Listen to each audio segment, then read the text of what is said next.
If you struggle with getting realistic facial contour in your portraits without looking fake, stick around. I'm showing you 3 ways to master depth and dimension in Affinity without losing that natural skin texture. So here we have the initial photograph, which doesn't look too bad, but we're going to do a little bit of enhancement in the facial contours.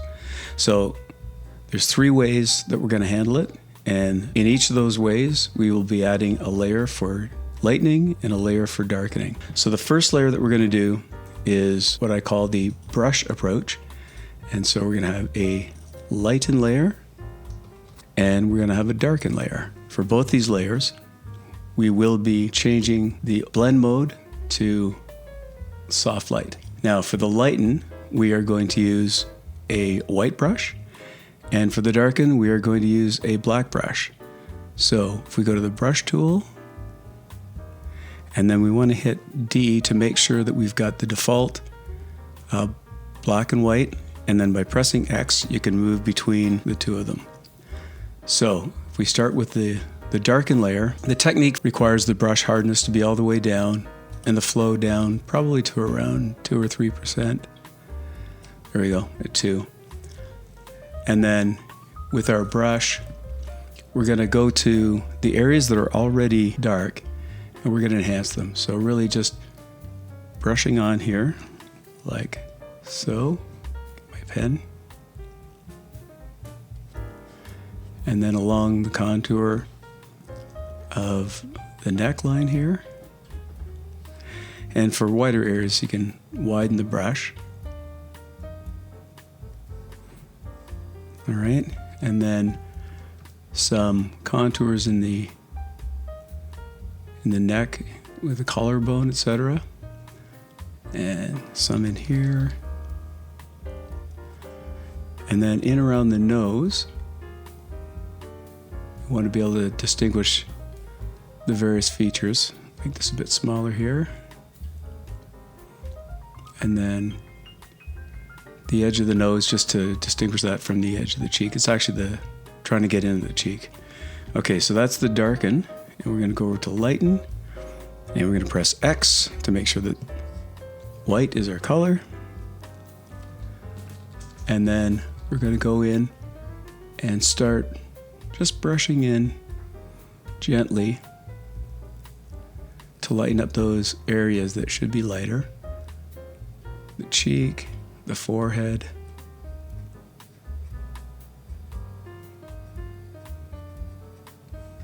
along the nose, and then the contrast on the chin and bottom of the lip. We're just going to bring that in, lighten it up a bit at the bottom.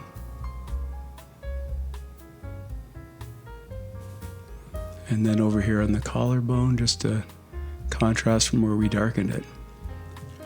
Now, if the effect is too heavy, then we can go in and reduce it. And it's always good to take it all the way down and slowly bring it up and see where it starts to look too much, and then bring it back a bit. So this is before, this is after. Very subtle. I'm going to put a little bit more here on the forehead.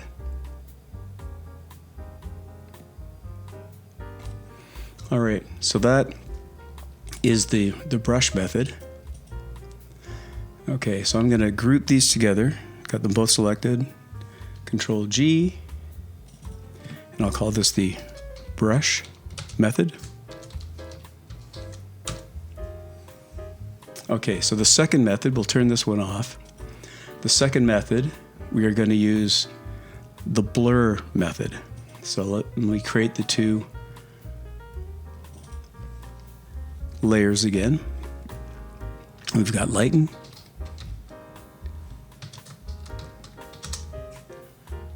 and we've got darken.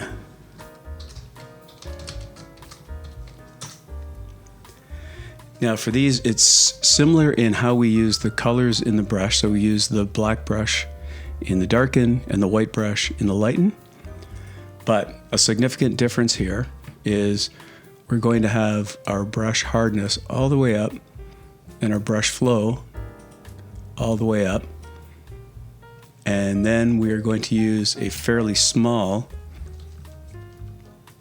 brush. So we're in the lighten here. I'm going to make it even smaller than that.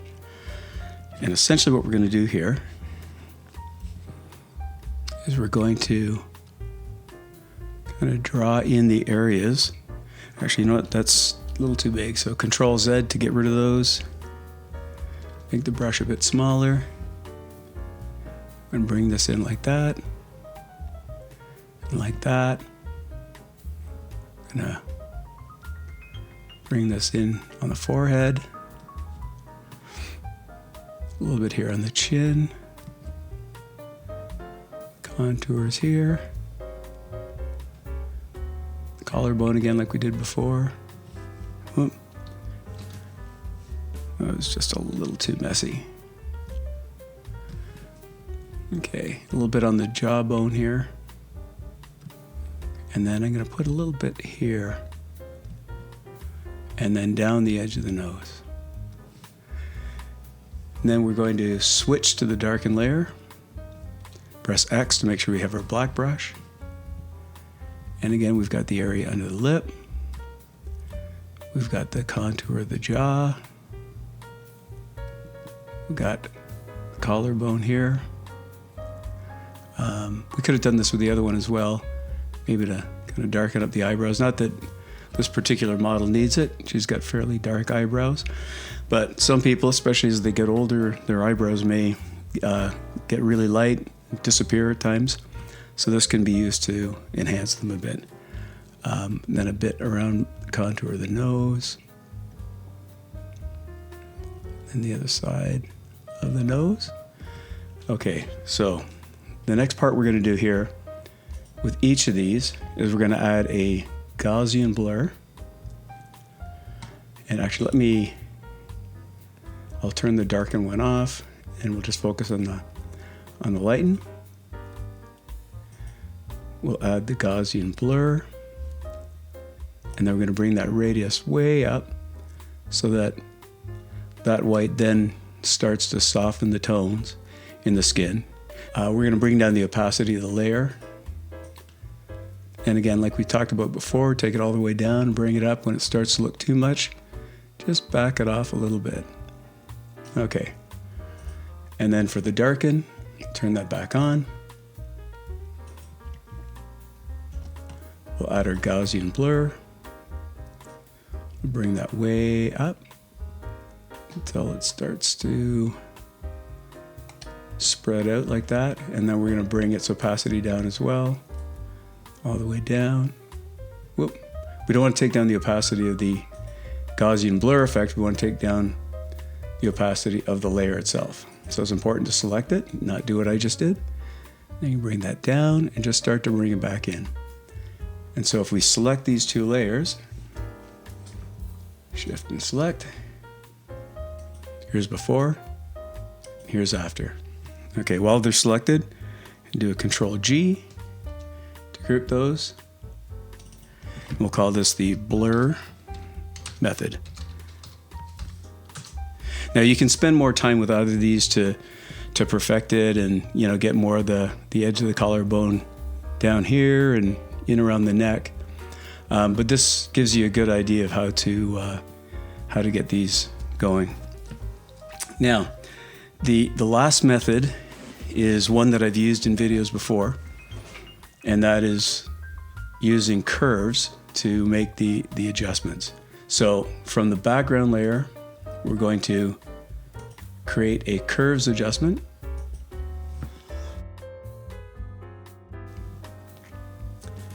And we're going to bring this up like that. And that one's going to be our lighten layer. So lighten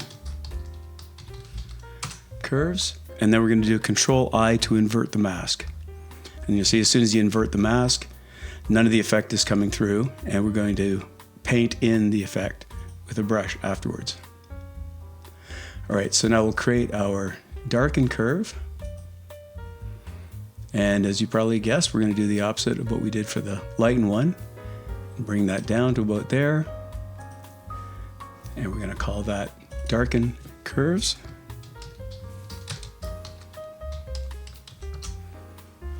Okay, and then we're going to invert the mask, Control I. Now things are back to the way they were. Now what we're going to do, again with the Lighten and the Darken, is we are going to be using a brush. And so for the lighten curves and the dark curves, we're going to be using a white brush because we're opening up the mask in the areas where we want the effect to show through.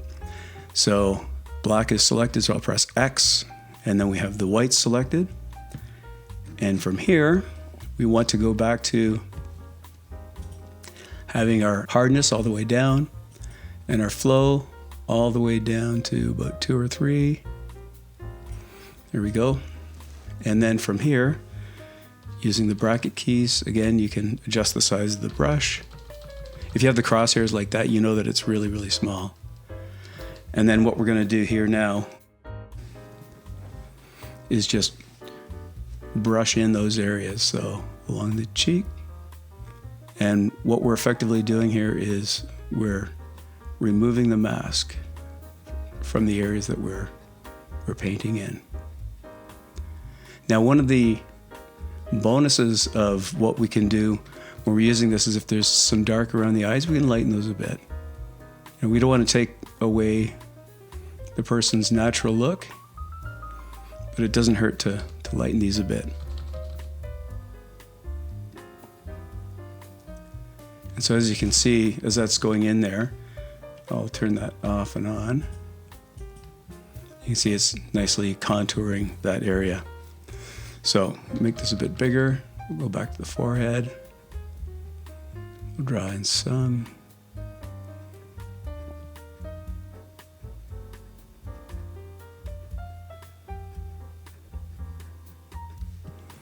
And as we did before, I'm going to go along the nose.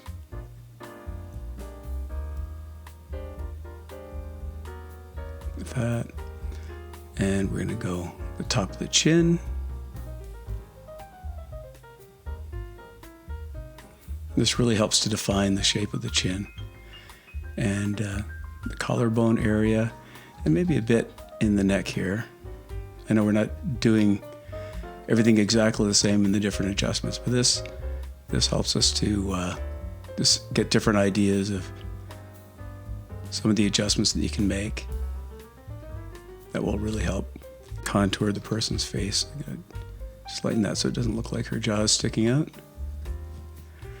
Okay, a little bit here, and then we're going to go back to the dark.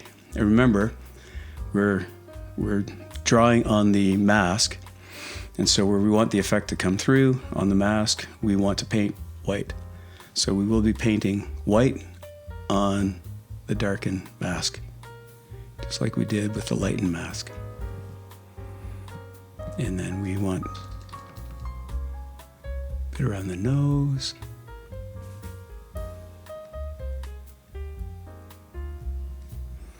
The other side of the nose by the cheek there. And then the part on the bottom of the lip.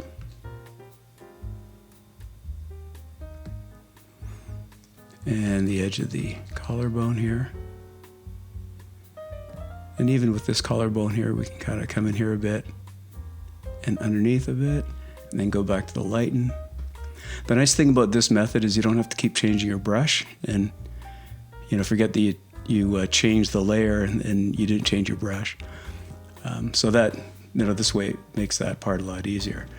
But what we will find, you'll see that the effect is a little too in your face. So we're gonna select both these. We're gonna create the group, Control G, and we'll call this Curves Method.